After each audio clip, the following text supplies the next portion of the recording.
Lusanda. Hi, Ume. How's it? Will I be dating you, aging you, if I say how long we've known each other? No, please don't.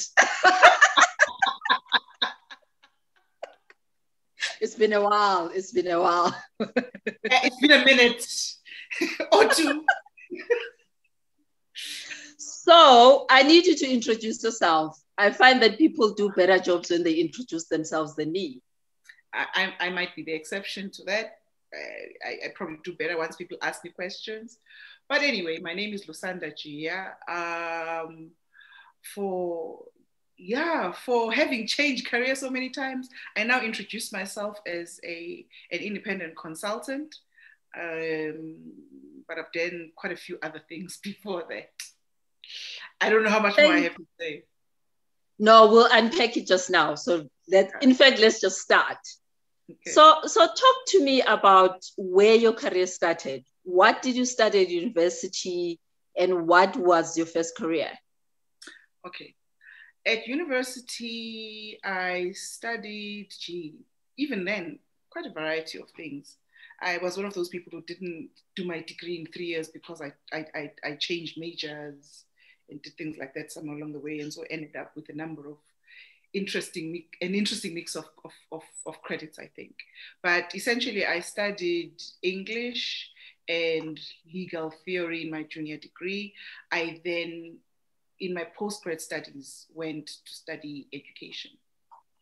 And so my first career was as a teacher. I taught in high school. Yeah, I started there. Did that in high school for 2 years, went back to study full time, continued to work as an educator, but moved to tertiary. And after that is the first real, if you like, career change, although it was still in education. Okay. So moving out of tertiary teaching, mm-hmm. Then what did you do next? It was 1994. That's where I am showing my age. And the first post-apartheid government was being set up. And there was an opportunity presented to me to basically go and work in the new government. So I joined government at national level. I worked in the office of the first Minister of Education, Professor Sibisi Sebengu, as a special assistant to the minister. Okay. And that really signaled a change for me because I didn't go back to teach after that. I stayed with government. I worked at national level first, then went back to province in a different government department, and changed career again after that. Yeah. So at that point in time, what made you decide to move out of teaching into getting into government? To be honest with you, it was excitement. Okay. It was excitement for this thing that we had fought for so many years that we probably didn't think would happen in our lifetime. I had been a student activist. I had been an activist as a teacher. And this liberation was something that, generations before us had fought for. We didn't necessarily think it was going to happen in our lifetime. And when it did, it was an exciting opportunity to be part of the change you had campaigned for so many years. So that was the motivation, really. It was, for me, an opportunity arose, and I thought it would be a good, a good opportunity to contribute to something bigger than what I may have imagined when I started out. Yeah. So how did you sell yourself? You were coming out of teaching. Well, what was the selling point?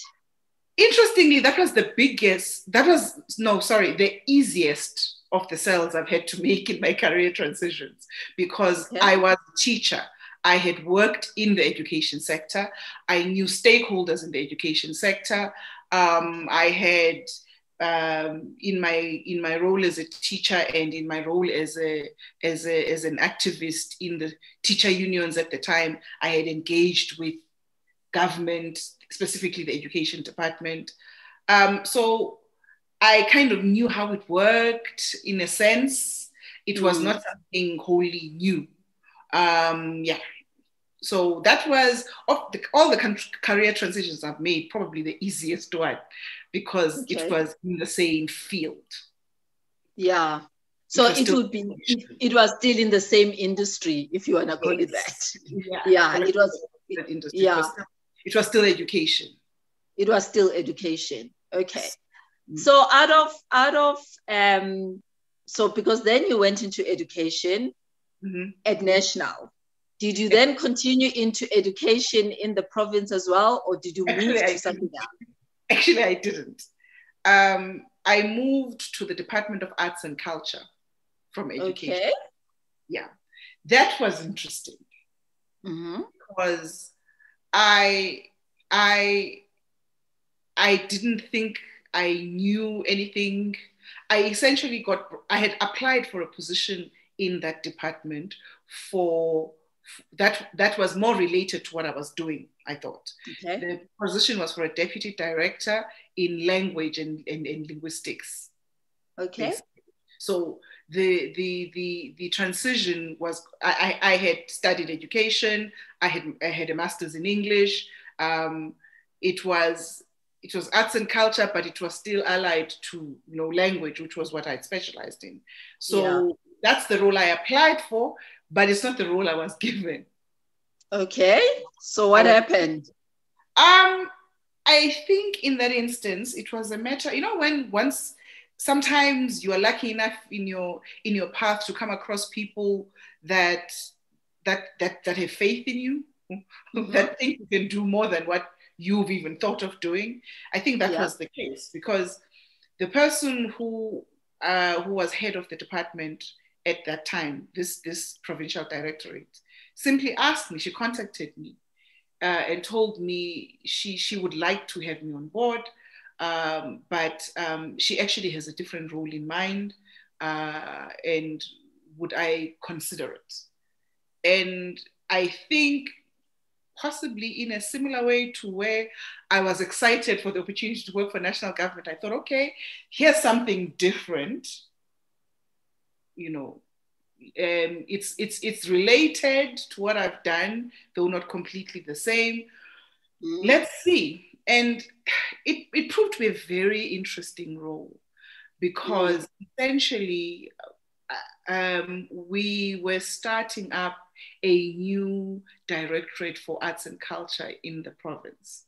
And the role that I was given was one that, in a way, had housed some of the strategy work that we were doing in terms of how we were envisioning this thing. So we sat around the table together collectively. Then how do we showcase the province? Okay, people had specialist areas like the arts and crafts and music and language and those things. And the role I was given was a role that really looked for a way of showcasing the best of the Eastern Cape across all of those areas. It was called exhibitions and festivals, but it was really about promoting culture and cultural tourism into the Eastern Cape. So I got to work with all my colleagues across the division, but also work with external stakeholders like the Department of Tourism, the Department of Sport, and other institutions where we could work collectively to promote the province from a cultural perspective. Yeah. So what is it about you that doesn't faze you when it comes to change? That's an interesting thing. My father once said to me, he doesn't understand this about me because I seem to feel this compelling need every few years to jump feet first into something completely new. He doesn't understand where I get that from. So I like change. Change isn't easy, but there's an opportunity in it to discover something more about yourself, to make something, to take what you know and see how it is applicable even elsewhere. Because the one thing that's the same throughout this journey is me. Everything that I do adds something to what was there. But essentially, I'm taking me throughout the journey. So it's literally for me about discovering myself. I think it's been a big part of my growth to have explored different parts of me. And maybe part of it is that for all the career guidance that there was an attempt to do in my early years, and there wasn't much of an effort to do that, in the years when I was at school, there wasn't really career guidance. Except for people thinking if you're good at maths, if you're good at science, then you're going to be a doctor. But beyond that, nobody really tried to find out what made you tick, and therefore I didn't know what I wanted to do. I didn't really. I went into teaching probably most fundamentally because I was inspired by my parents. My parents, I think, are still the most passionate and inspired educators I've come across. Even in the various careers that I've had, I always, it's inevitable I will bump into people who've either been taught directly by my parents or were at the institution where they worked and somehow found them inspirational. People will always remind me. And I think that's what inspired my first move. And it was the one career I've been exposed to. Because, I mean, again, back in our days, you didn't see lots of careers. It's a career I knew from having grown up around educators. But after that, my parents probably played a big role as well, because they were always very clear that just because this is what they did, they didn't necessarily push us in that direction. In fact, they were all about look for different things to do, find other opportunities. That's probably a big part of it. So after the Eastern Cape, where does Lusanda end up? She then ventures into corporate for the first time. Okay. What did that look like? Okay, so as I said, my role in the Eastern Cape province had to do with looking at what we were doing collectively, as in the different parts of the directorate that I worked for, and looking at how that was packaged into events and opportunities to promote cultural tourism for the Eastern Cape province. And in that role, I found myself engaging more and more with even external stakeholders to the department, from governments elsewhere, where we sometimes took performers from the Eastern Cape, artists from the Eastern Cape, to places like Europe, or working collectively with twin cities on behalf of the Eastern Cape province, elsewhere, working with the tourism industry in the Eastern Cape, working with academic institutions, with the media, which was very new to me, working with the media to basically talk through what we were trying to do, and working with people in other provinces. My next role was in public relations, which I had never thought of as a career. I can't claim to have known how it worked, I hadn't particularly applied my mind to it. In fact, when I first got to the Eastern Cape, I had to keep being nudged into, but you must remember to tell the media, you must remember to publicize what you're doing, And when I first got there, I had to people had to keep reminding me that I had to tell what we're doing. To showcase what we're doing. It wasn't just about the doing, it was also about being seen to be doing it. Yes. So the next role that I went to then was to go and work for a public relations company. And interestingly, the person who recruited me into that role, again, was somebody who had known me previously, but probably 10, 15 years before. We'd been in high school.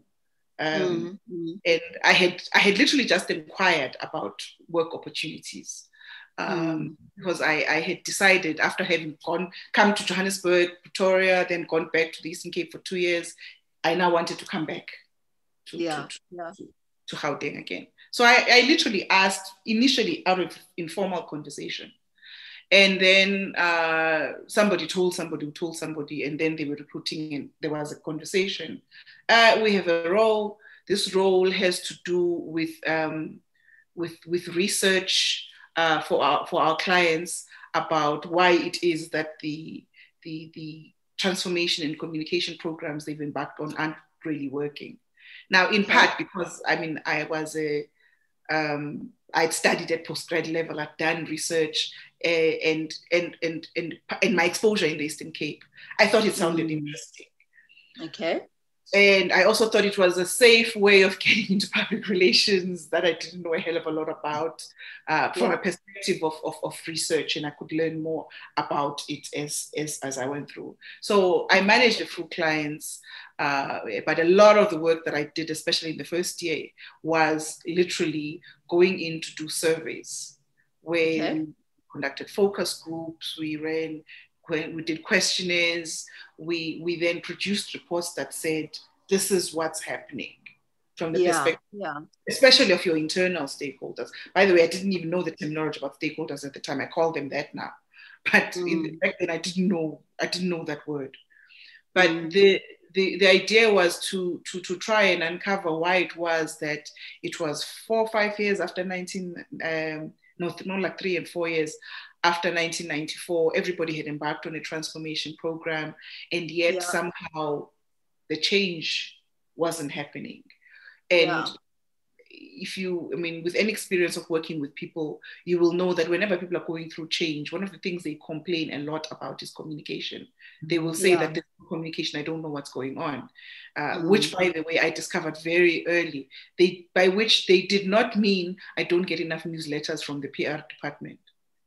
They didn't mean that when they said there's no communication. They literally meant, I don't know what's going on. I don't know how my role is going to change. I don't know what this new organization looks like. I don't know how it impacts what I have to do, and whether there's still a role for me in there, and whether, or else that my role has to change. How long is this going to take? Am I still going to be here at the end of it? And that's not information they necessarily thought needs to be coming by a newsletter from a PR department. It was information they expected the people who led them to tell them. And yet, at times like that is precisely when leadership tends to not be visible to lead. They're busy sitting in boardrooms discussing strategy.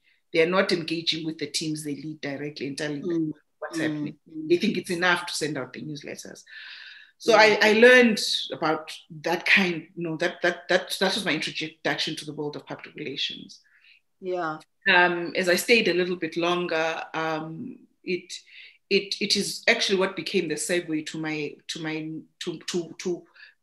pretty much what I've done since that time, which is thinking about stakeholders and the impact of what companies do, organizations do on stakeholders, and why it is that you need to get them on board in order to give traction to what you're trying to do, and how it is that you go about doing that. That was the beginning of it, because somehow for me there's a gap here about why do we do this thing beyond events and publicity, but why are we doing this? What's in it for the people on the other side? And how is it, what's the best way to get them on board? When you've got to have that kind of connection. So from working for a PR agency, my next job was to actually go and work for a company in a role that had communication and marketing. And it wasn't called that at the time. It was called communication, basically the stakeholder management role. So I went from that PR agency to doing that. So, but listening to you, I'm gathering that there are skills that you kind of transferred from one role to the next role, to the next role, to the next role. But sometimes people then don't think about that skills are transferable. So hence they find it very difficult to change careers, because they can't apply themselves to saying, these are the skills that I have, and then I can transfer them to this. What can you say around that? That's been my biggest lesson. Yeah. When I wanted to get out of the department, the national department, government at national level, I was frustrated. The role was exciting at the beginning when the new department was being set up. As things started to stabilize and people came into their roles, it wasn't as exciting, right? And my role wasn't as fulfilling. And there was a point at which I was in fact frustrated. So in wanting to get out, I was moved a lot by, I don't want to do this anymore. And yet I had the same problem of thinking, but the skills that I have, where else can I use them? You know? Yeah.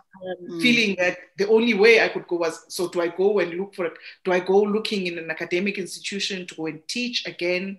Do I go and look for work? I mean, I interviewed with NGOs in education because I thought that was the only skill I had. Okay.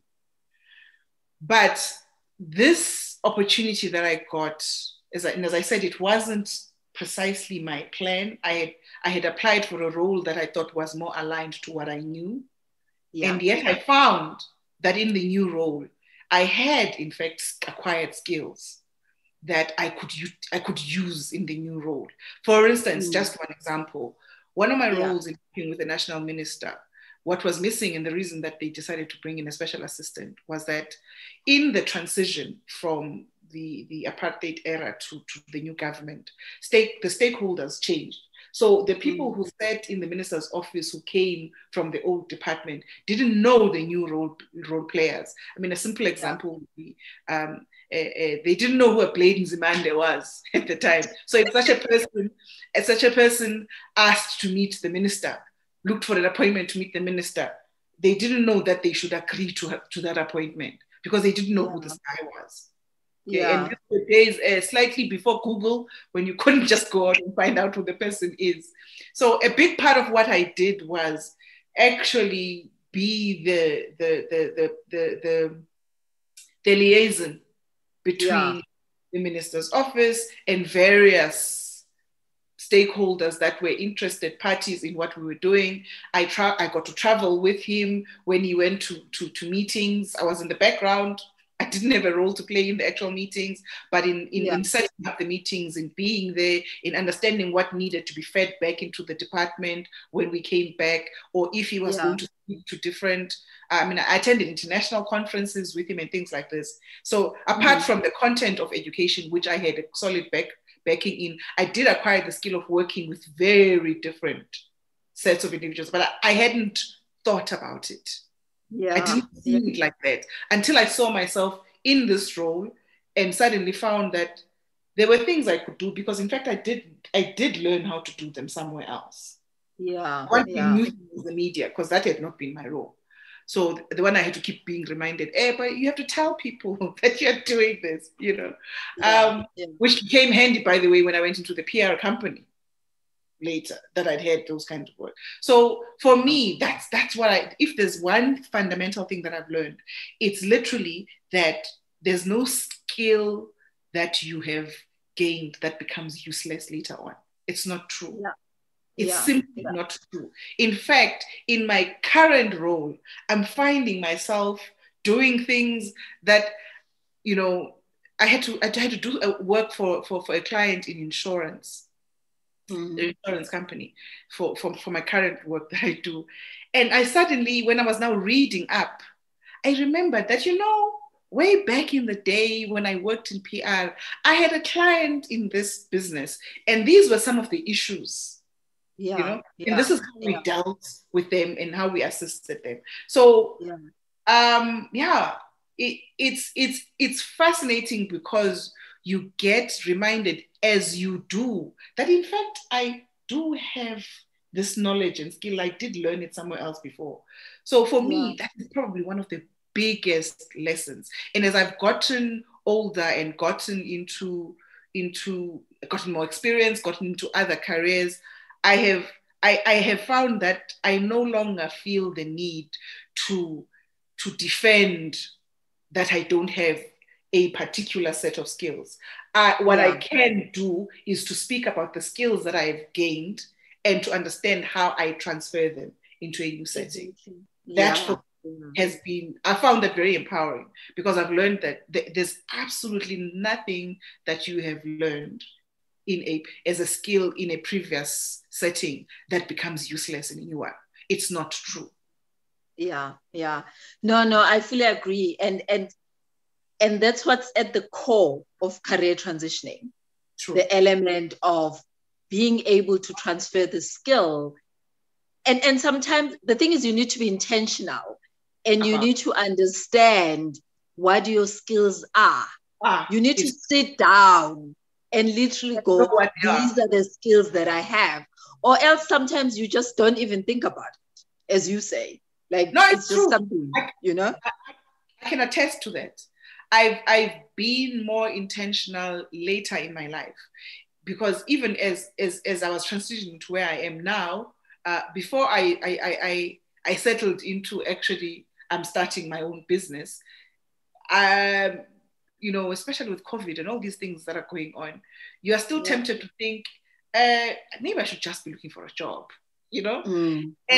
But now I find that I'm able to look at different roles and understand what I would bring to that role. Because I have a better sense of what my skill set is. I didn't earlier on. I wasn't deliberate about it. I wasn't intentional about it. I didn't know what I knew. I didn't understand the wealth that lay in the skills I had already acquired, especially the skills you acquire, what's the word? Experientially. Because those are critical. Those are critical, because something that you learned how to do and have done sticks that much more as a skill that you acquired than just the book knowledge or the academic part. And that's the part of you that you take with you that goes beyond what you may have studied academically. I mean, I look around, there are so many people that I know who studied such different things at university or tertiary that are doing completely different things later on in life. So it's fundamental. The point that you just made is very important, of knowing what your skill set is. And I didn't earlier on. I didn't. I kept surprising myself pleasantly that, I know how to do that. And how do you bring strengths into this conversation? Understanding your strengths, like, how do you bring that?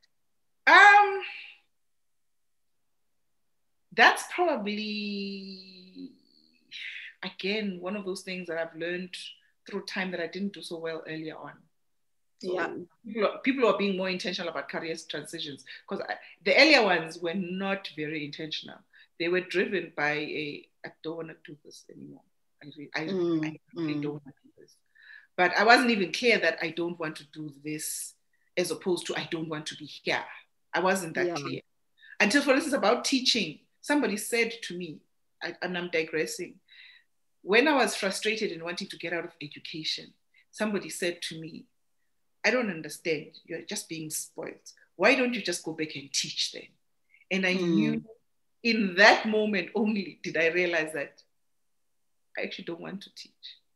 And it freed me to look at other possibilities of matching up the experience and skill that I had, to be more open to other things, because I suddenly realized, but I don't want to. I want to do something else. And I think. But where does that courage come from, though, Sanda? You know, that there are people that are stuck in jobs because even when they know that, but I can't do this anymore, the thought of going out to try and explore something else, just it's like it freaks them out. But there are people like you and me that are just like, they wake up one day and they go, nah, not this anymore. And really work towards to then getting themselves out into something else. And by the way, it's not because it's not scary to go and very do scary. Because I I can think of at least one, if not two, times where I've been in a new job situation where I've thought, why on earth did I think I could do this? Did I think I could do this? You know? And yet, with time, I've also gotten to a situation where it's a matter of being daring, if you like, where you think, okay, I haven't done this before, but you know what? I think I can, you know? I think I can. And what I don't know, I'm going to be intentional about learning. I can tell you that as I've grown more senior experientially, and where I probably started building up towards the specialization I do now, okay? In those roles, what I was doing was going up in seniority and going across different industries. Okay. Yeah. So different industries. I've worked in water and sanitation, in electricity, in aviation, and I've worked in IT. And the thing that I had learned by then was I must make it my business to learn the things that I understand to be gaps. I must be intentional about very quickly upskilling myself and putting up and not waiting for a program with HR and not, but making it my own business to learn. So, I mean, I can give you an example in the last job that I was in, where I walked in realizing that I know what I know about how you put down a system for systematically managing relationships in support of your strategy. And what are the things you need to look for? And what are the components of making something like that work? I know how to do that, but I don't know these stakeholders. They are new to me because I have not worked in this industry. And in order to understand the stakeholders and how they are positioned around issues, you've got to know the industry. So I made it my business to look for people in the organization and literally have them sit with me, the first person, sit with me weekly and teach me about the aviation industry. Yeah. So sit with me 2-3 hours every week, take material, read, okay? Yeah. Introduce myself to my fellow executives, go and sit with them and understand what are your challenges. With where we're going now, what are you most worried about? Yeah. So tell me about how this works. And part of it, by the way, is not being scared to know, is not being scared to ask when you know that you don't know. Part of being intentional. That you don't know. Yeah. Is okay, I don't know this, and not being scared to ask. But you'll be scared to ask if you think that it's a weakness that you don't know that particular thing. And that comes from not being aware of what your strengths are. When you are aware of what your strengths are, what you do know, then you know what you're bringing to a conversation. That they know everything else, but I'm the one who knows this. So I don't have to worry in engaging with them about I don't know what they know. I can ask what I don't know. But how do you sell yourself, though, Sanda, in these interviews where you're walking in and you know that you have not done this job? Because now your career transitioning, but you know this is what you're bringing. How do you sell yourself in those positions? You do that thing that you talked about. You do your self-audit of what you do know. The skills that you know you have. The experience that has brought you to this point. And what it is, how it is that you think that would contribute, how it would contribute to the new role. Yeah. So, and that means a bit of work. You can't go into an interview just based on you saw the job spec. You must have applied your mind to looking at the list of things that they need. This and this and this and this, I know I can do. In fact, over and above this, there's also this strength, this experience that I bring from somewhere else. And you and you are clear, and you talk persuasively about those things. You talk confidently on those things. And even to the point, and those are the things you do emphasize, even to the point of being clear at a push to say, I don't have experience doing this. But the reason that I think I can do it is because I have done this and that. Yeah. But that confidence, not everybody has got that confidence of being able to sell themselves. What do you think they can do? One thing. that understanding of, I used to get irritated by questions about what are your strengths, what are your weaknesses. They used to irritate me. Okay. Because, no, they used to irritate me. And if I'm honest, even now, they still irritate me a little bit. But it's important to know them. Yeah. It's important to know them. It goes back to that point I made about the only thing you take with you when you are moving across life situations, across career, work situation, is you. That's your constant companion on this journey, is yourself. And for me, the different career opportunities have all been about exploring different parts of myself. So, for instance, maybe I'm digressing a little bit. I remember having a conversation with one of my managers, senior managers, in one of the jobs that I held. She was very experienced, okay, and she had made over years she had climbed up the ladder in this organization, okay, and was regarded as one of the senior people. And it was an observation from before, but I thought it was particularly so in observing her situation. As senior as she had gotten, as much as she had climbed up the ladder, I noticed that when I asked her to lead certain things, there were people in the company who related with her in a way that said they still see that intern that came.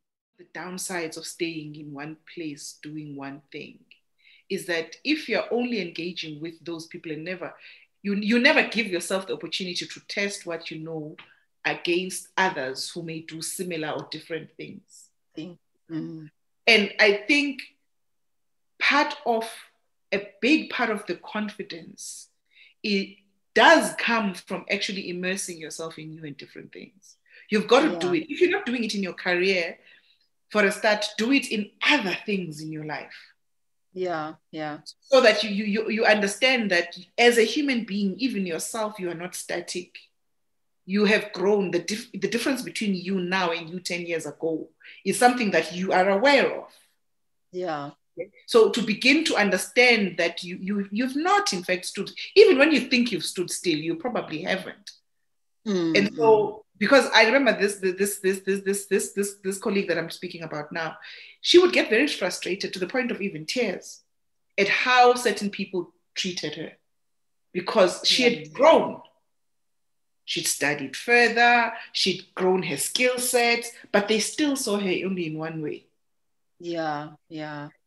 And so, and because I suspect she also saw them in a particular way, even though she'd now closed rank and she was closer to them in rank, she still saw them as senior to her. Senior to her. Yes. So you need to break that, and that's one of the reasons I don't want to suggest that everybody's path must be the same. It's not. And there are people who are very satisfied to be in a particular industry, for instance, because it is what they're passionate about. But it's possible that even doing a different role in the same industry gives you space to explore other skills, other interests that you have, to hone yourself.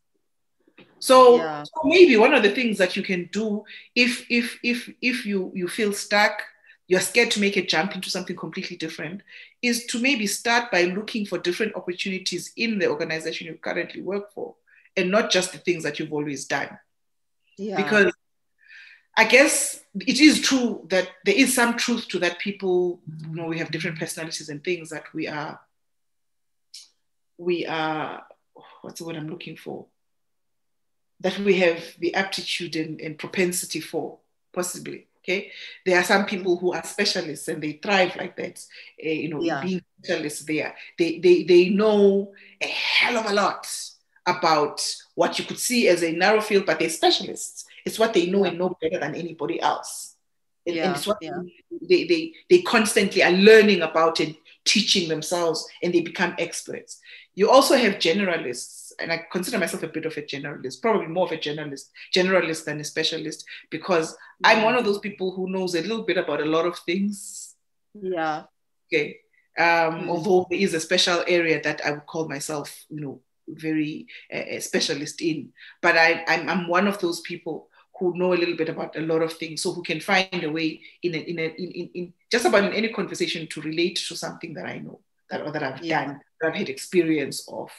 So, but I just think all of us could benefit, and it's part of what builds your confidence, is to see yourself in a slightly different setting from the norm, and see that, but I'm able to conduct myself here. I'm knowledgeable here. There's something that I bring to this situation. So sometimes it might be a simple matter of, this is what I advised this one colleague. There were special projects being run that were like cross-divisional. And I said to her, why doesn't she volunteer for those?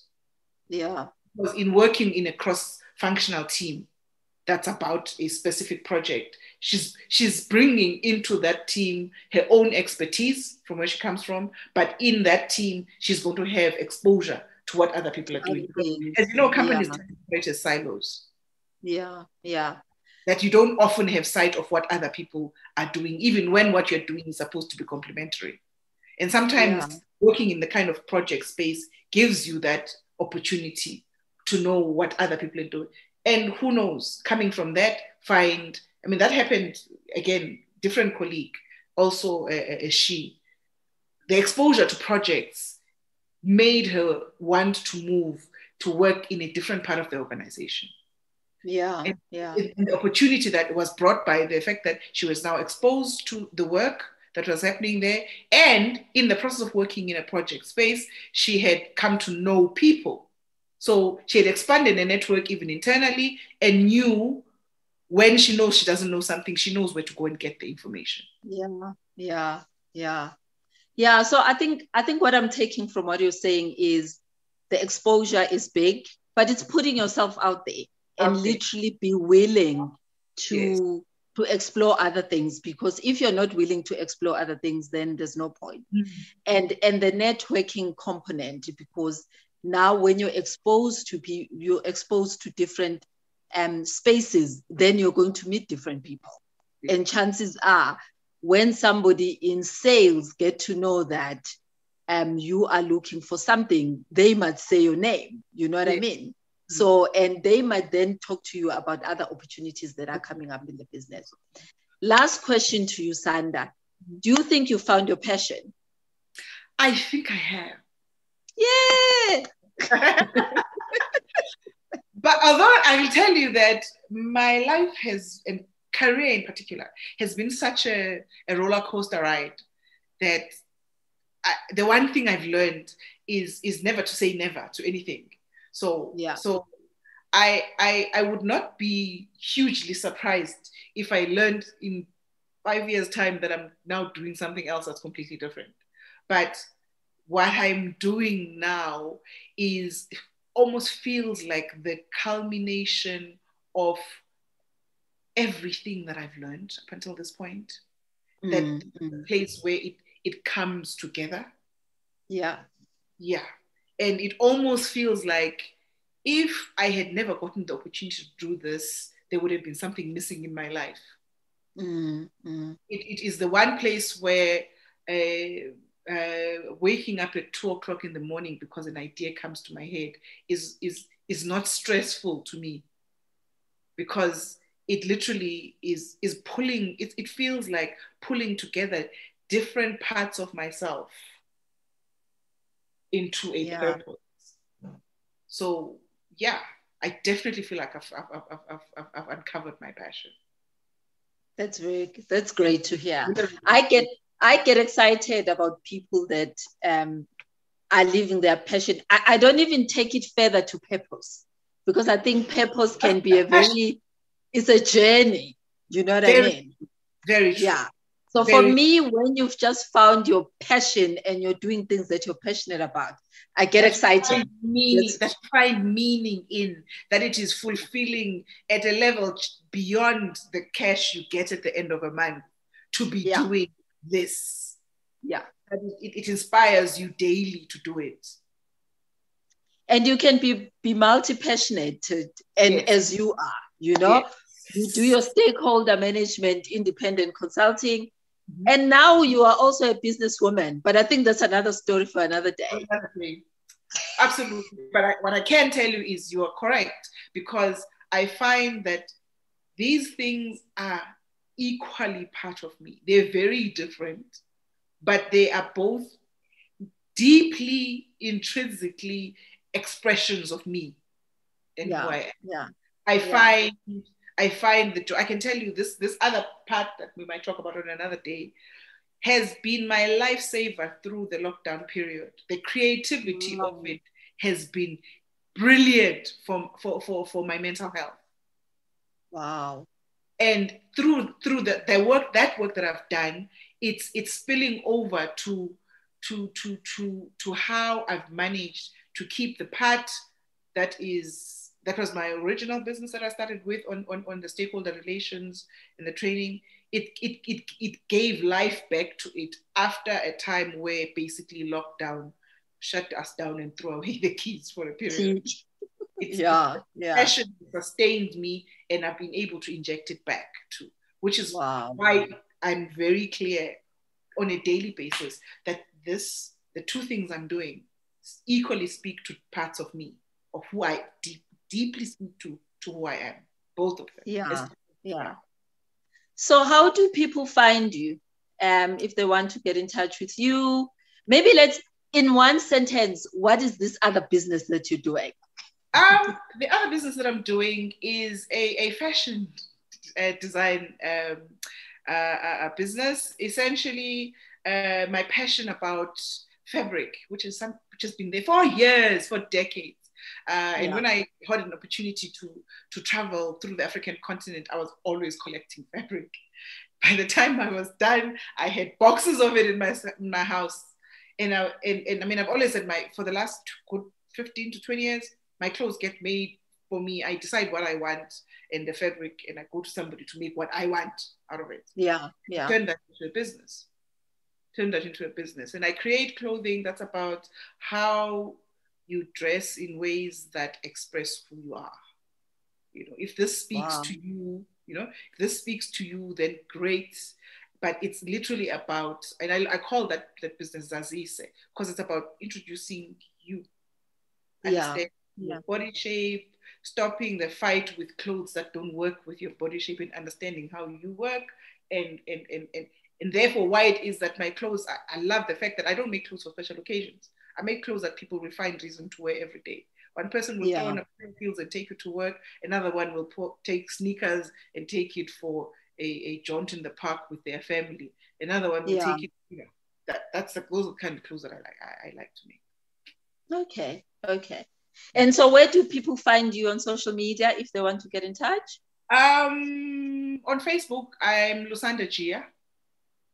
The same thing on LinkedIn, I'm Lusanda Jiya. That's probably the easiest way to get a hold of me. Otherwise, I'm going to start giving you two different websites or two different. Lusanda Jiya.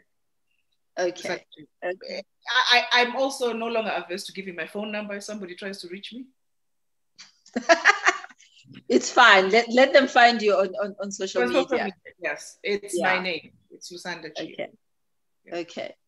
Thank you, Sanda, for taking the time. It's been a great conversation.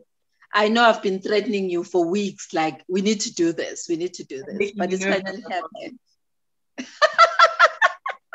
Giving me a complex,